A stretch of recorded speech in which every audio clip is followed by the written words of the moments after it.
پھر ہم بھی پریشانی کی زندگی گزارتے پھرتے ہیں۔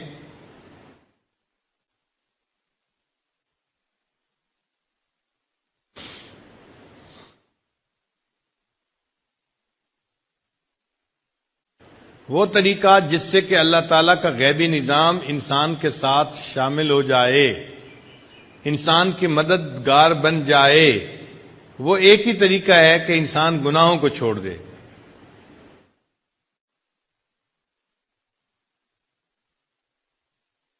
یہ کہنے میں جتنا آسان ہے، کرنے میں اتنا ہی مشکل ہے۔ گناہوں کو چھوڑنا کوئی آسان کام نہیں ہوتا۔ نفس انسان کو گناہ چھوڑنے نہیں دیتا۔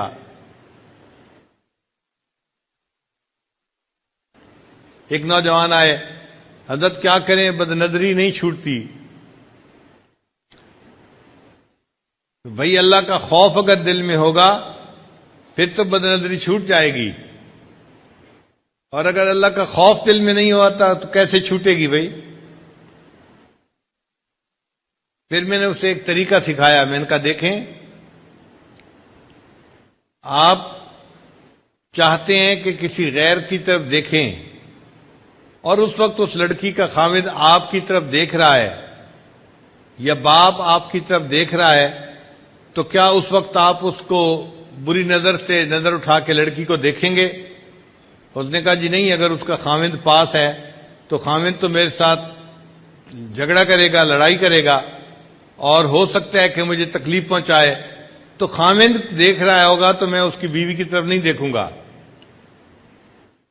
میں نے اس بات پہ جب اس کو اچھی طرح پکا کر لیا، پھر اسے یہ بات سمجھائی کہ دیکھو ہمارے اکابر نے لکھا ہے کہ جب کوئی بندہ بد نظری کرتا ہے، اس کی نظر اس عورت پر بعد میں پڑتی ہے، اس سے پہلے اللہ کی نظر اس بندے پر پڑ رہی ہوتی ہے۔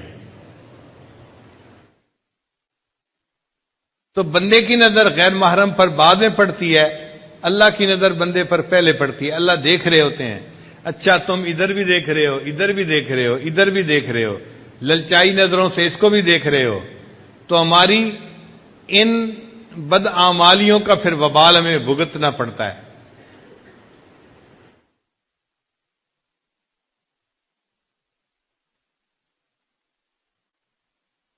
جو کرتا ہے تو چھپ کے اہل جہاں سے،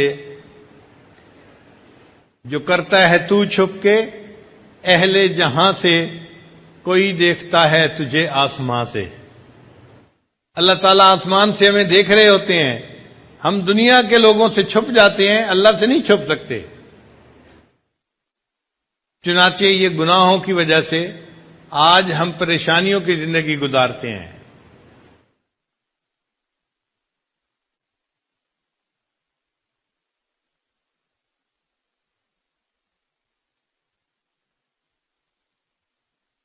اور اگر ہم چاہیں کہ اللہ تعالیٰ ہمیں نیکی کی زندگی عطا فرمائے، ہماری دعائیں قبول فرمائے، ہمارے کاموں کو سنوار دے، ہمیں دنیا میں عزتیں دے، محبت دے، اس کا ایک ہی طریقہ ہے کہ ہم نیکی کو بھاگ بھاگ کے کریں اور گناہوں سے اپنی جان چھڑائیں۔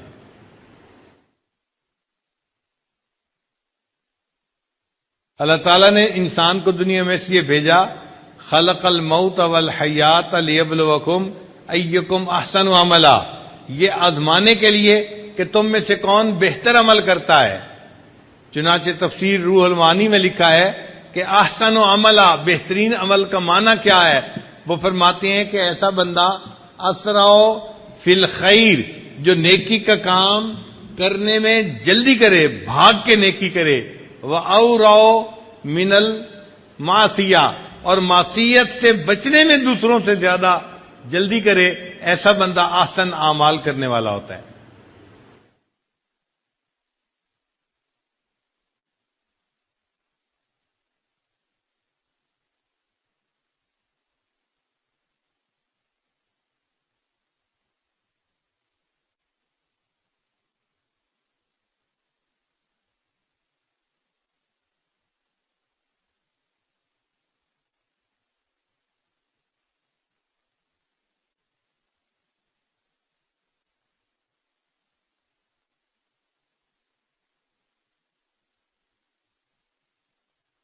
صحابہ رضی اللہ تعالیٰ عنہم اللہ تعالیٰ کی فرما برداری کرتے تھے، اس کا نتیجہ یہ نکلا کہ مخلوق ان کی فرما برداری کرتی تھی، جنگل کے جانور بھی ان کی فرما برداری کرتے تھے۔ ایک صحابی رضی اللہ عنہ نے ایک مرتبہ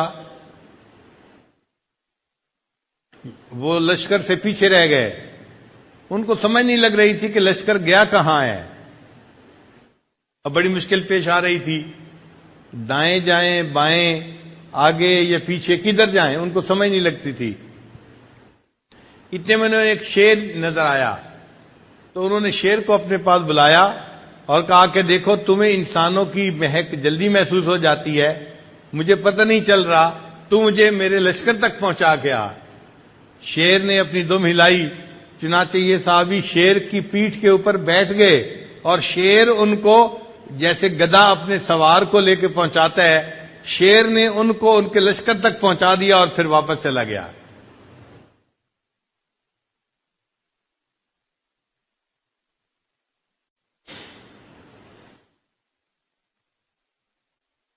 ہم اللہ تعالیٰ کی فرما برداری کریں گے، اس کے نتیجے میں اللہ تعالیٰ مخلوق کو ہمارا فرما بردار بنا دیں گے۔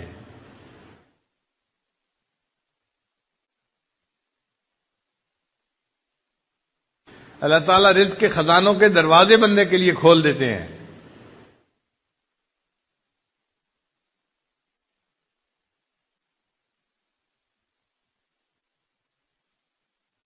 حضرت مولانا یوسف بن نوری رحمۃ اللہ علیہ کے پاس بہت سارے لوگ آتے تھے اپنے زکوٰۃ کا پیسہ لے کے، تو حضرت ان کو فرماتے تھے کہ دیکھو بھائی، میرے مدرسے میں سالانہ جتنا خرچہ ہوتا ہے وہ تو پہلے ہی مجھے مل چکا، اب میں آپ کے مال کو لے کے کیا کروں گا؟ تو حضرت ان کے مال کو واپس کر دیا کرتے تھے۔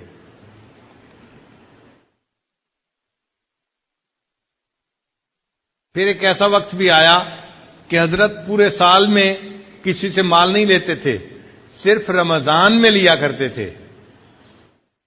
اور ایک ایسا وقت بھی آیا ان کی زندگی میں کہ رمضان کے آخری 10 دن میں صرف مدرسے کے لیے پیسہ لیتے تھے، ورنہ نہیں لیتے تھے۔ ایک بندہ آخری دن رمضان کی آیا، حضرت مجھ سے یہ آپ لے لیجئے اپنے ادارے کے لیے۔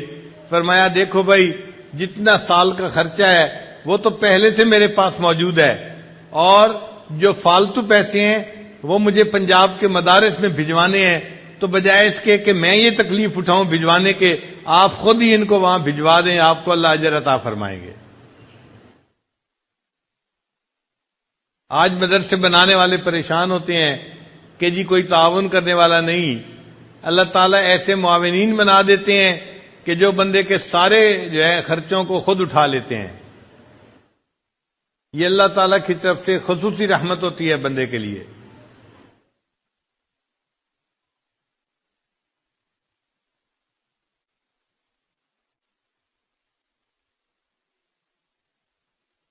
اللہ تعالیٰ قرآن مجید میں فرماتے ہیں وَلِمَنْ خَافَ مَقَامَ رَبِّهِ جَنَّتَانِ، جو اپنے رب کے سامنے کھڑا ہونے سے ڈرا اس کے لیے 2 جنتیں ہوں گی۔ تو مفسرین نے لکھا کہ اللہ تعالیٰ اس کو جنت میں 2 محل عطا فرمائیں گے، جیسے ایک بندے کا گھر لاہور میں ہے اور دوسرا گھر اسلام آباد میں ہے، اسی طرح اللہ تعالیٰ اس نیک بندے کے جنت میں 2 گھر بنا دیں گے۔ اور بعض مفسرین نے لکھا کہ نہیں، اس کا یہ معنی نہیں، بلکہ معنی یہ ہے وَلِمَنْ خَافَ مَقَامَ رَبِّهِ جَنَّتَانِ، جو اپنے رب کے سامنے کھڑا ہونے سے ڈرا اللہ اس کو 2 جنتیں عطا فرمائیں گے۔ اس کا معنی یہ ہے ای جنت الدنیا و جنت الآخرہ، آخرت میں تو اللہ اس کو جنت عطا فرمائیں گے ہی صحیح، اللہ اس کی دنیا کی زندگی کو جنت کا نمونہ بنا دیں گے۔ چنانچہ اللہ والوں کے ساتھ یہی ہوتا ہے کہ اللہ تعالیٰ ان کی عمر کے آخری حصے میں ایسی منشا پوری فرماتے ہیں کہ جیسے جنت میں کسی کی منشا پوری ہوتی ہے۔ ایک مرتبہ حضرت مشیر عالم رحمۃ اللہ کے پاس میں گیا اور میں نے کہا کہ حضرت یہ جو مستجاب الدعوات ہونا ہے یہ بہت بڑا انعام ہے اللہ کی طرف سے۔ تو حضرت مجھے فرمانے لگے ایک مقام اس سے بھی اونچا ہے، میں نے پوچھا حضرت وہ کون سا ہے؟ فرمانے لگے کہ ایک ایسا بھی مقام آتا ہے کہ جہاں بندے کو ہاتھ اٹھانے بھی نہیں پڑتے، اللہ دل میں پیدا ہونے والی چاہت کو ہی پورا کر دیا کرتے ہیں، ہاتھ اٹھانے کی بھی تکلیف بندے کو نہیں دیتے۔ یہ وہ لوگ ہوتے ہیں کہ جن کی زندگی 100% شریعت کے مطابق بن چکی ہوتی ہے۔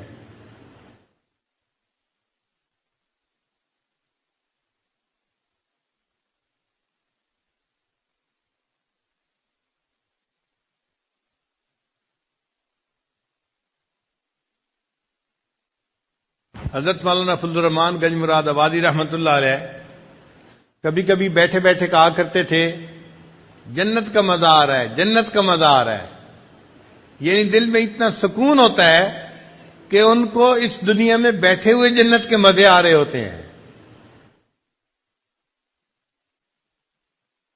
اگر اس کا نظارہ دیکھنا ہو تو آپ ایک ہفتہ کسی دنیا دار کے ساتھ بھی رہ کے دیکھ لیں تو آپ اس کی زندگی میں پریشانیاں ہی پریشانیاں دیکھیں گے، اور ایک ہفتہ کسی اللہ والے کے پاس رہ کے دیکھ لیں، آپ اس کی زندگی میں جنت کا منظر دیکھیں گے کہ ان کے دل میں ایک کوئی چیز کی خواہش ہوتی ہے، اللہ پورا کر دیتے ہیں، اس طرح سے راستے کھول دیتے ہیں، عزتیں دیتے ہیں، محبتیں دیتے ہیں، تو ان کی دنیا کی زندگی جنت کا نمونہ بن جاتی ہے۔